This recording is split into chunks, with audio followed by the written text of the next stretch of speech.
கர்த்தருடைய நாமம் மகிமைப்படுவதாக. இந்த புதிய நாளுக்காய் கர்த்தரை நன்றியோடு துதிக்கிறேன். இந்த புதிய நாளின் தியானத்துக்காய் எடுத்துக்கொண்ட வசனம் உபாகமம் 28வது அதிகாரம் 1வது வசனம். இன்று நான் உனக்கு விதிக்கிற உன் தேவனாகிய கர்த்தருடைய கட்டளைகளின் படியெல்லாம் செய்ய நீ கவனமாயிருக்கும்படிக்கு அவர் சத்தத்திற்கு உண்மையாய் செவி கொடுப்பாயானால் உன் தேவனாகிய கர்த்தர் பூமியில் உள்ள சகல ஜாதிகளிலும் உன்னை மேன்மையாக வைப்பார். ஆம், நிபந்தனைகளோடு கூட கர்த்தர் வாக்குத்தத்தங்களை நமக்கு கொடுக்கிறார். அவருடைய வார்த்தைகள் உண்மையுள்ளதாக இருக்கிறது.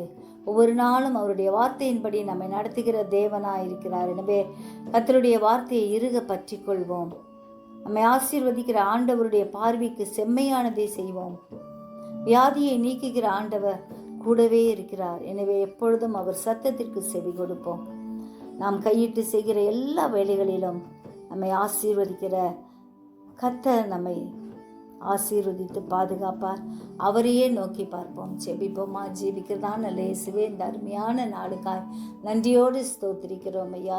எங்கள் ஒவ்வொருவரையும் பாதுகாக்கிற தேவனையா இருக்கிறபடியால் நன்றியோடு ஸ்தோத்திரிக்கிறோம். உடைய சத்தத்துக்கு எப்பொழுதும் செவி கொடுக்கிறவர்களாய் காணப்பட ஆண்டவர் எங்களுக்கு வேண்டிய கிருபையை அதிகப்படுத்தும்படியாய் ஜெபிக்கிறோம். ஒவ்வொருவரையும் ஆசீர்வதியும். சிறியோர் முதல் பெரியோர் வரை ஒவ்வொருவரையும் பாதுகாத்துக்கோங்க. தூரத்திலும் சமீபத்திலும் இருக்கும் உடைய பிள்ளைகளை வேலியடைத்து பாதுகாக்கும்படியாய் ஜெபிக்கிறோம். ஆண்டவரே, உலக நாடுகளின் சமாதானத்துக்காய் ஜெபிக்கிறோம் அப்பா.